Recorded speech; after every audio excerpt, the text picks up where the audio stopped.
Today, Swami Vivekananda is famous for his speech at the Parliament of World Religions in Chicago. He is famous as that great monk who introduced Vedanta and Yoga to the West. He is known as the great author who wrote on Rāja Yoga. In fact, we know Swami Vivekananda for all of these great achievements. But do we even once stop to ask, what is it that made Swami Vivekananda great?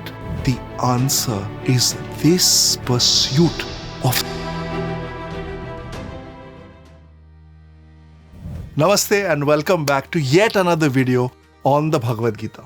Now on our channel, we have videos not just on the Bhagavad Gita, but on the Hanuman Chalisa as well. And recently a friend of mine said, Om, your Hanuman Chalisa videos are very easy to understand, but the Bhagavad Gita videos are a little bit technical. So can you make them a little bit simpler? And that got me thinking, can we make something that's technical simple? You know, the thing with technicality is that it gives us accuracy. And if we take that accuracy away, what are we left with? So the trick is not to make it less technical, but to make it more relatable, more relevant to our lives. For example, in basic school physics, we know that energy or heat is transferred through the processes of conduction, convection, and radiation.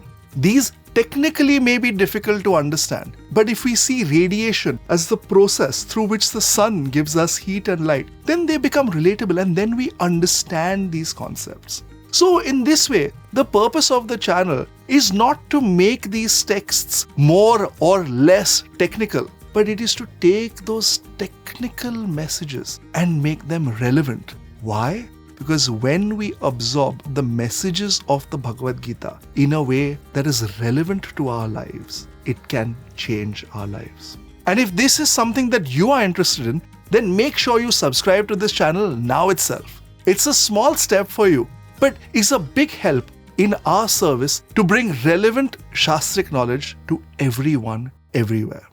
Now, the Bhagavad Gita is a conversation between Bhagwan Shri Krishna and Arjuna on the battlefield of Kurukshetra. This we all know.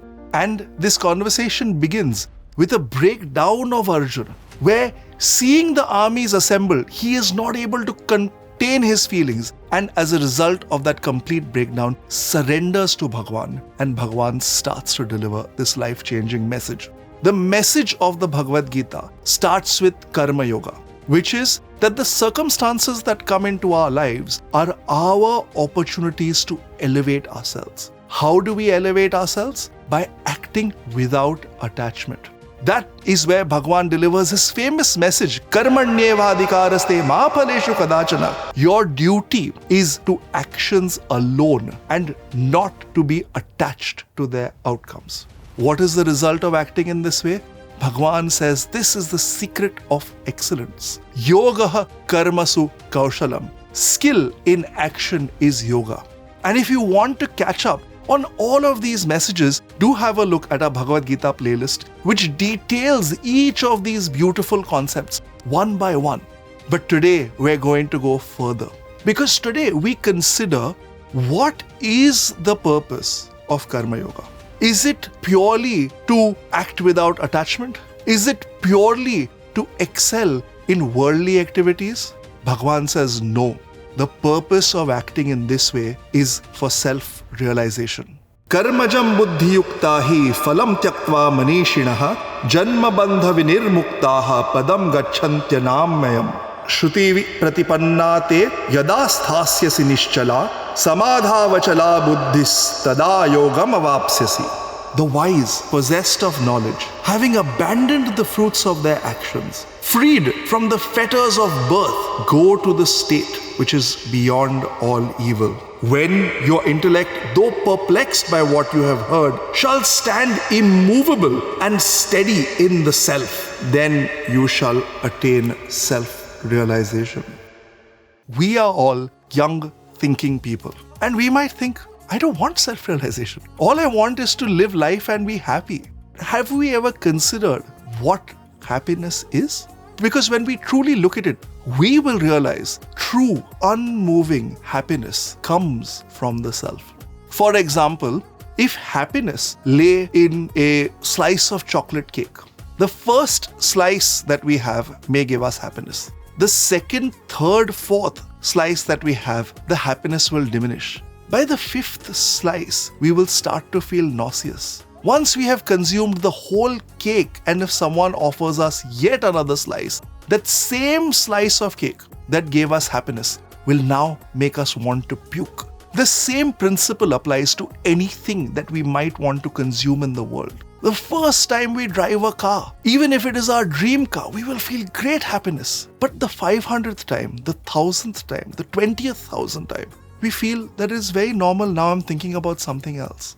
What that tells us is that our happiness, which we think is in the cake, in the car, in the job, in the promotion, in the title, in the clothes, in the place, is not in the outside world. But that happiness is an inner experience. And when we realize that happiness truly lies within, that is the heart of self-realization.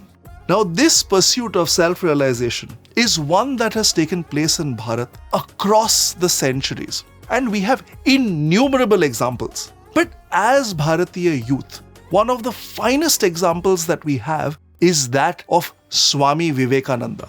Swami Vivekananda was born Narendranath Datta, and from a young age, he had a spiritual bent of mind. So much so that in one of his earliest interactions with his master, Ramakrishna Paramhamsa, he looked the master in the eye and asked him, "Have you seen God?"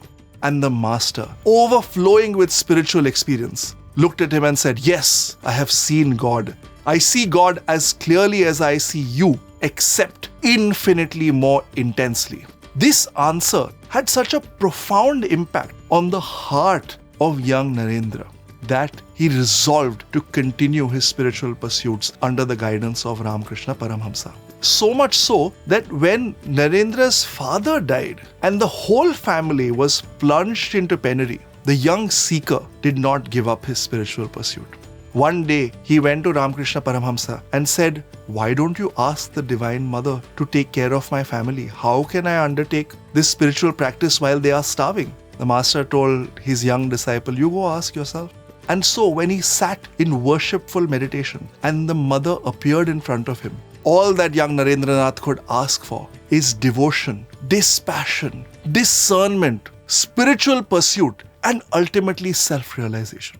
He went back to his master and said, "I could not ask for anything other than self-realization." Again, the master sent him.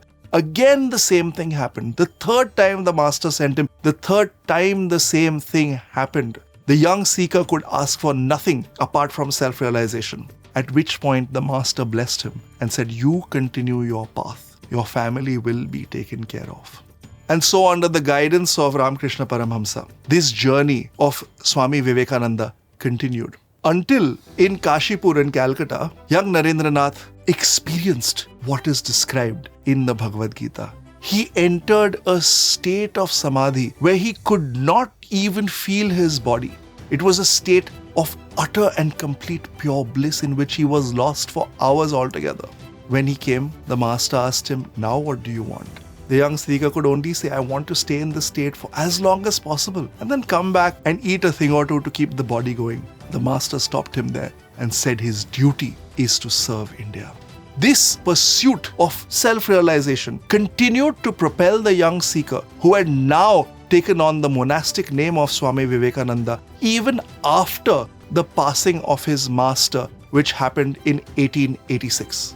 Swamiji travelled all over India as a wandering monk, and in Almora in the Himalayas entered a state of meditation so deep that he saw himself as one with the entire manifest universe. He saw that the entire universe was simply a projection of everything that is available within each and every one of us. He achieved that state beyond rebirth that Bhagavan describes here in the Bhagavad Gita.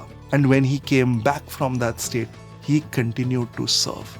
And it is this service of Swami Vivekananda that we know him for today. Today, Swami Vivekananda is famous for his 1893 speech at the Parliament of World Religions in Chicago. He is famous as that great monk who introduced Vedanta and Yoga to the West. He is known as the great author who wrote on Rāja Yoga. He is known as a youth icon. In fact, we know Swami Vivekananda for all of these great achievements. But do we even once stop to ask, what is it that made Swami Vivekananda great?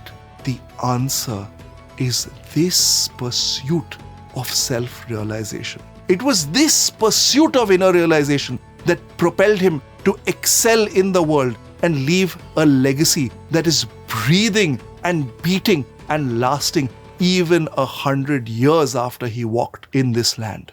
This message of Bhagavad Gita is demonstrated in the life of Swami Vivekananda and is a message that is available to all of us as Bharatiya youth to follow. And we must walk this path. Even if we say, I don't want self-realization, I just want to live well, we must ask ourselves, what does it mean to live well? To live well is to live without fear. To live well is to make an impact. And the best way that we can fearlessly make an impact is by dedicating our lives to a higher cause. That higher cause is what Bhagavan describes in the Bhagavad Gita.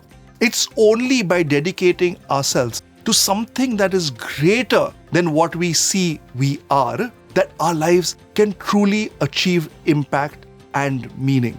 And this relatable message is what continues to drive us in our service in bringing the Bhagavad Gita to you.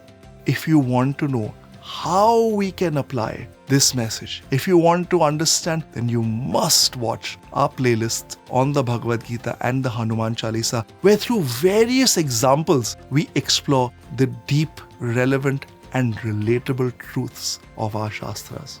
Once again, it has been a joy to serve you today with these messages of the Bhagavad Gita. My name is Om Dhumatkar. I hope you will join us once again very soon. And if you found value in this video, make sure you share it with someone else. Thank you for joining us.